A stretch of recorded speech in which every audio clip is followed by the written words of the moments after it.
Must admit, I'm a bit stunned by the recent actions of Chris Cuomo, coming forward on the floor of the Democratic National Convention and openly talking about how the people here, those on the ground, the foot soldiers, the ones who really try to make a change in their community, they're not the ones who the politicians serve. They can act like they do, but they don't, as he tells his cameraman to turn around and pan the camera around the entirety of their arena.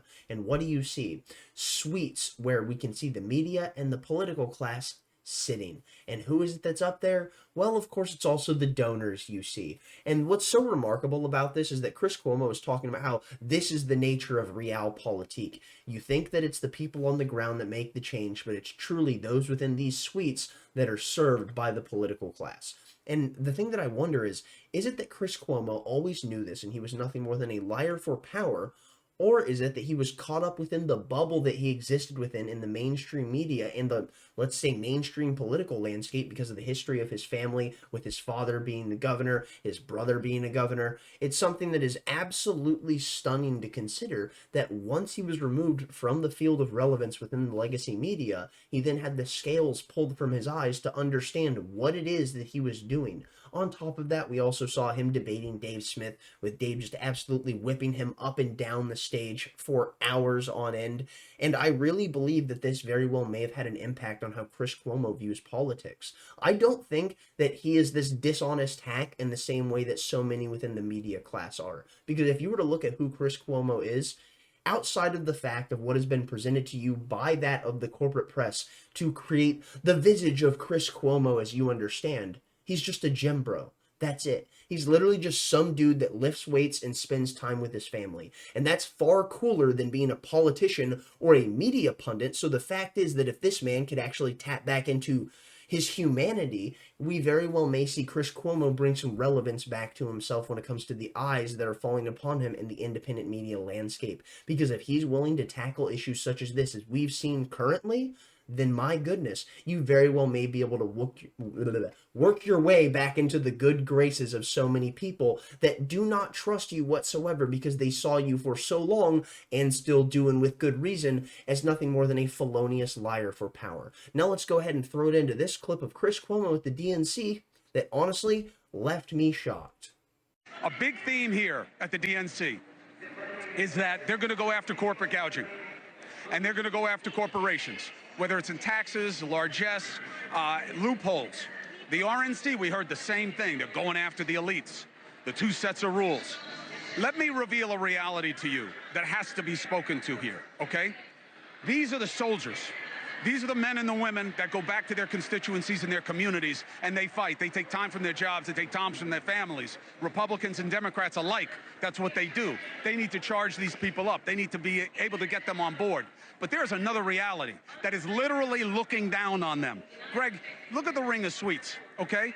This is not unique to Democrats. There is a game of money. When people talk about uniparty, we are strangled by the money reality in our politics. Those suites start at 500 grand. You think there's like a teacher group up in there? You think it's like the Cub Scouts of Columbia County, South Carolina, that's up in those boxes? Some of them are lobbies and good things. The media boxes, you think they're free? Why do you think I'm on the floor? News Nation is not a broke company. Nexstar is a massive organization. We are corporate media. We don't have one of those boxes because that's the game. You pay to play. Those boxes are filled with the same people that they say they're going to regulate. They are literally looking down on the faithful and being told, yeah, we're going to break down on them. We're going to make them pay their share. They paid 500, 700, a million and a half to have those seats. They get hotel suites that are probably gifted to the party. And the same thing is true with the Republican side. And they're going to take them down. They're going to change how it is. They are looking down from on high at the people who make the difference in their communities. And that is the reality of politics. And I had my producer walk around and show you those suites. Now, they're not all the same. They're not all the same. But the reality is, in 2000, they spent $300 million on presidential campaigns. 24 years later, you know what they're expected to spend? $10 billion. Do you know how much money Harris has raised in the last couple of weeks? Hundreds of millions. And that's success. A lot of it's small donor, a lot of it isn't. The most dangerous money in politics is now legal money because of Citizens United. You've got to know this. The idea that they can fight against it is almost laughable. It's almost laughable. So look and listen when you are told these things. Because I don't care what they promise you. Not here tonight, not at the RNC, not that Trump knows them, not that they don't own them. He did one of the biggest fundraisers I've ever heard of in my life out where I live. Millions of dollars a plate. That's the reality of politics. Alrighty, I'm just going to come out and say it. Chris Cuomo did not kill himself. He is not suicidal. Anyways, moving on. Realistically, while I do appreciate the fact of what Chris Cuomo is doing there, it'll never change the fact of how I view him. I would love for it to do so, but it can't. Because you are nothing more than a felonious liar for power, and the endless nonsense that you have drip-fed to us for ages, whether it be throughout the fact of all of the consistent demonization of Trump and the MAGA and Trump supporters that you have consistently volleyed at them for years on your nightly show on CNN, or the fact of all of the nonsense that you purported to the world surrounding COVID, the endless propaganda that you delivered to us, many of the times done so after interviewing your own brother on CNN, who was the governor of New York, of course, Andrew Cuomo, shoving COVID-positive patients into old folks' homes, causing the deaths of thousands of old people. That's not something that Chris Cuomo felt any desire to address, and why would that be? Because that would require the nature of objective journalism, and very clearly because he's dealing with his brother, someone that he loves deeply and with every bit of his fucking being, that it's not going to be an easy task to hold his brother's feet to the fire and tackle this with an objective lens, which is exactly why you should not have been on television every single night giving these pat-on-the-back interviews with your brother, acting like everything is just fine. Meanwhile, New York was quite literally cratering as one of the most afflicted states from the COVID policies that were being implemented by his gubernatorial leadership. But no, that's never addressed by Chris Cuomo. He just sidesteps it and tells you that he's going to work for you, that he's here to stand and make sure that he can tell you the truth as a noble avatar of what's good, to make sure that you're not being sold the lies by the media class. Of course, he himself was exactly that person selling you those lies for oh so long, but now that he's been removed from the field of relevance that is the mainstream media and kicked down a peg, he now has to, I don't know, straddle the truth a bit to try and make sure he can hold on to a bit of relevance. Now let's go ahead and throw it into this clip of Chris Cuomo sitting there just doing everything that you could possibly imagine that would make you not trust him. Apology? Of course not. This is never as simple as vaccine good, vaccine bad. We have data to support the fact that there are thousands of people who have had adverse effects that are not getting attention. Be nice to the unvaccinated. Don't shame them. Let them learn enough. This country is about the vaccinated and those who choose to put them at risk. The vaccinated are this country. They've all done the right thing. So how long must the majority wait for the stubborn, waiting on people who insist on making themselves and others sick?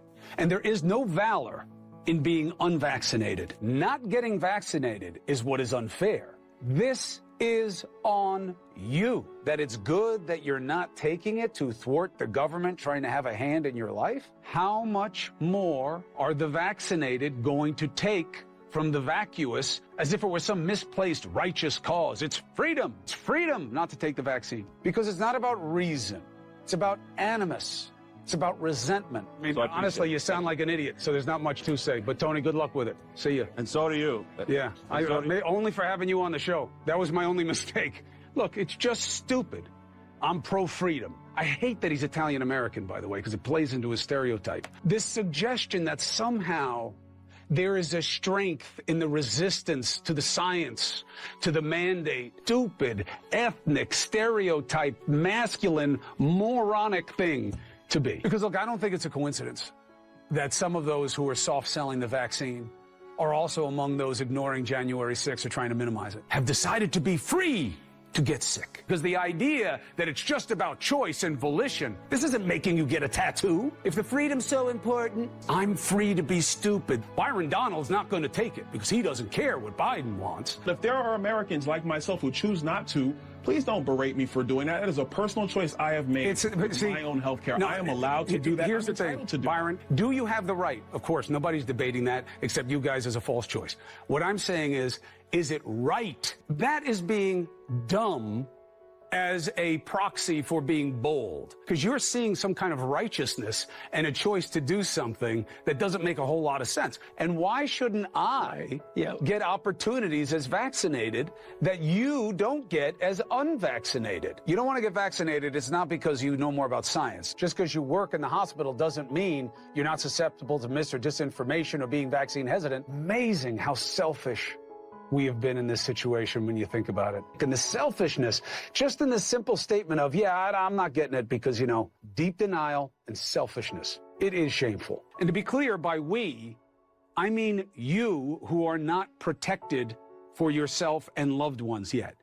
You guys are the issue, not the majority of the country that has already taken upon this task and now is being held hostage. There is going to be a consequence for irrational resistance. You being unprotected hurts my kids, hurts my mother. You are having your freedom stepped on because of those who believe freedom is about putting other people at risk. This is a tyranny of the unvaccinated. You have to have a vaccine passport. How are we going to know who got the booster and who didn't?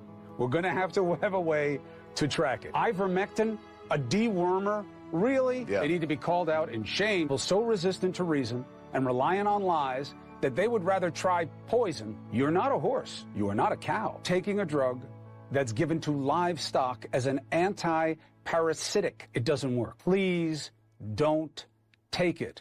I am taking a, what do they call it? Like a regular dose, whatever. They're trying to build up of ivermectin. The entire clinical community knew that ivermectin couldn't hurt you. Is there actually anything else that I need to say myself that would sell you on the merits of why I don't trust this man? Or is something like that supercut that you just saw enough? Honestly, what else could I tell you that would actually sell you on the merits of my ideals and how I view Chris Cuomo better than realizing that this man will quite literally do and say anything as long as it means he can possibly cling to a shred of relevance. And that's what you saw with the fact of how it is that he's now shifting the dynamic of how he's covering politics. Why is it that he's never talked about the DNC and the RNC like this before? How come Chris Cuomo never had coverage like this of politics when he was on CNN? Well, it's because he was working for the donor class, and now that he no longer operates within the same bubble specifically, he now has the capacity to act as if he cares about the truth. Of course, knowing these things all along, but never actually caring, that is exactly why you can realize that you cannot trust Chris Cuomo, because he understood what the issue was for quite some time, and in fact, never even opened his mouth to allow any words to leave his lips about it. I'm going to go ahead and call it there. Thank you for watching if you got this far. Thumbs up if you liked it, thumbs down if you didn't. Tell me where I'm wrong in the comment section down below. Stay lovely, stay great. Peace out.